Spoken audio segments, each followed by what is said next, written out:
welcome to Craft Club. This month I'm going to show you how to make a beeswax wrap. This is one that I have made and it's a little bit sticky. You can't tell obviously, but it's a little bit sticky, and this one is ready to go and be used. So I'm going to show you how to make one of these. So if you pick up a supply kit from the library, you'll get a little container that has all of your ingredients in it. And the ingredients include pine gum rosin, beeswax, and jojoba oil. So you'll have all of these pre-measured and ready to go in your kit that you get from the library. You'll also get a small square of fabric. These are anywhere from around 11 inches, 10 to 11 inches square. And then other items that you will need are a mason jar, because we're going to use this to create a double boiler, a pot with some boiling water in it like I have here, and I'm using this old paintbrush that I have to apply the melted resin once it melts down. So what I'm going to do now is pour all of these ingredients into my mason jar, and because the jojoba oil is in there, you might get ingredients a little bit stuck, so I'm going to you also will get this little craft stick in your kit to help get all the ingredients out of your little container. Try to get everything out, and you'll notice that the jojoba may have absorbed into the pine resin, and that should be okay. Alright, so I'm going to put all of that in there. You'll also need a baking sheet. And your oven should be preheating to 200 degrees. So I'm going to just set this here, and it will start to melt. It'll take a few minutes for this to start melting. But I'll show you what that looks like once we've got ours all melted.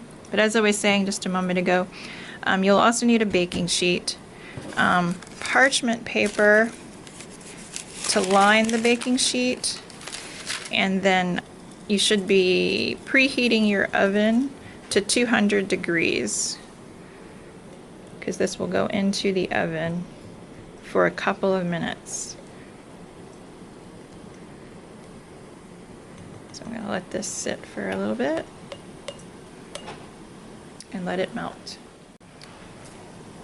While I'm still waiting for that to melt, I'm going to go ahead and prepare my baking sheet.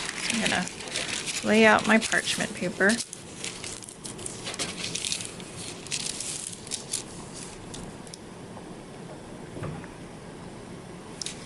Place my fabric on top of the parchment paper.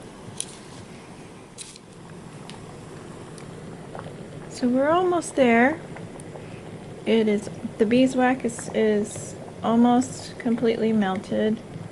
I just help it a little bit by stirring every so often, just to kind of help it melt. Don't know if that really helps it or not, but it makes me feel better. Anyway, so it's still not quite there. The way you'll know that it's completely melted is you won't see any more little pellets of beeswax in there in your jar. And the other reason why I'm doing this method of creating a double boiler is the pine resin is very sticky and could be difficult to clean out of a regular double boiler if you've got one. So using the mason jar, you could just toss it out if you don't feel like cleaning it out or trying to clean it out, because it is difficult to remove.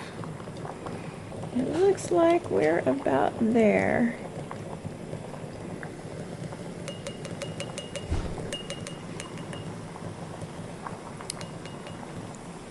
So you can kind of see, I'm going to slide this over, what my liquid looks like right now. It looks like a yellowish clear liquid. I'm going to set that back on the burner.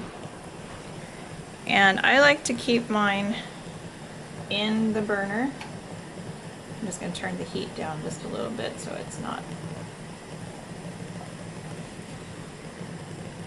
boiling too hot, but it's just to keep the resin liquid so that it doesn't harden on me while I'm trying to spread it onto the cloth, which is the next step.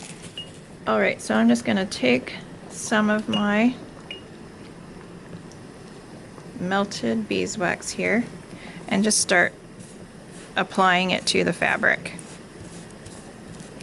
And you'll just spread it around. You don't want to over soak the fabric.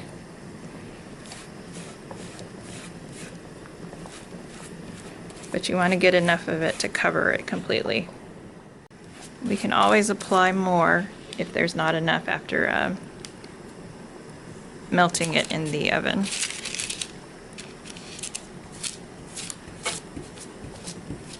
You'll notice it's starting to solidify a little bit on my fabric here as it's cooling off.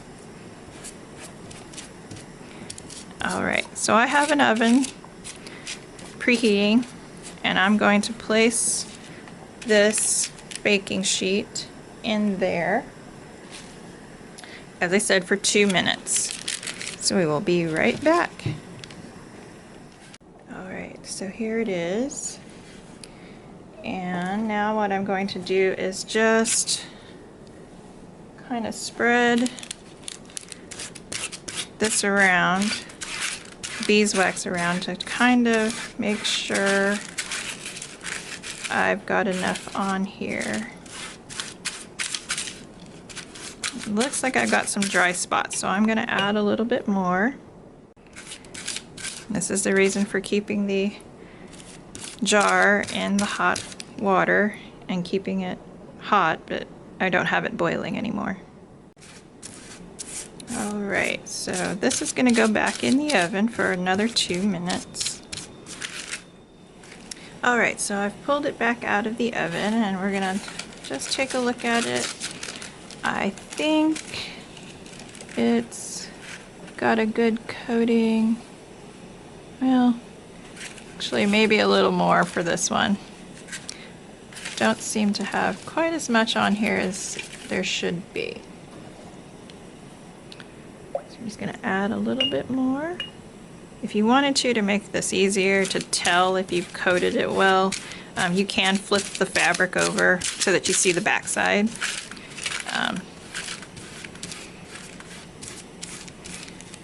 Because that way you can actually tell better. Let me go ahead and do that.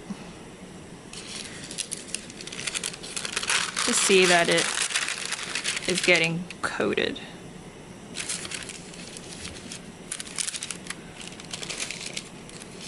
Because the beeswax should soak through to both sides. Alright, so one more time into the oven. You'll just keep doing it until it looks like it's ready, like you've got enough beeswax on it. Once you get it to a good coating, then you'll just hang this up to dry somewhere. Alright, so I'm going to put this in, back in the oven. Alright, so I pulled it back out of the oven, and this time I think it looks good. It looks like it's all coated. Just going to spread it out a little bit more just to make sure.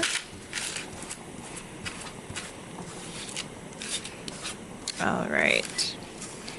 Now this is ready to be hung up to dry, cool off and dry.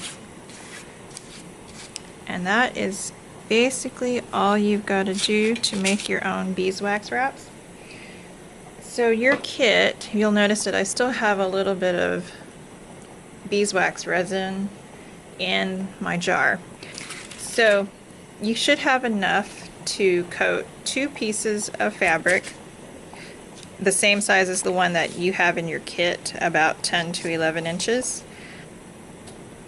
So if you have some fabric you want to use, you can cut it up, and I used pinking shears along the edges to keep the fabric from fraying. Cotton fabric is the type of fabric you want to use. This is quilting cotton fabric.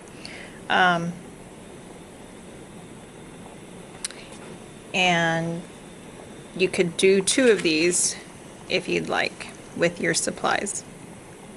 So I hope you enjoy making your own beeswax wraps, because these are pretty nice for using as covers on containers or wrapping food in. That's what people use them for. They're reusable, so to clean them, from what I've read, it's best to clean them in cool water with soap and cool water, so that you don't melt that beeswax with the hot water. And they're reusable several times until this no longer feels sticky. You can then, one person I saw said you could stick it back in the oven to remelt the beeswax, spread everything around again, and it should freshen up the wrap. Or, you could just make another one. I hope you enjoyed learning how to make a beeswax wrap. We'll see you next time. Bye.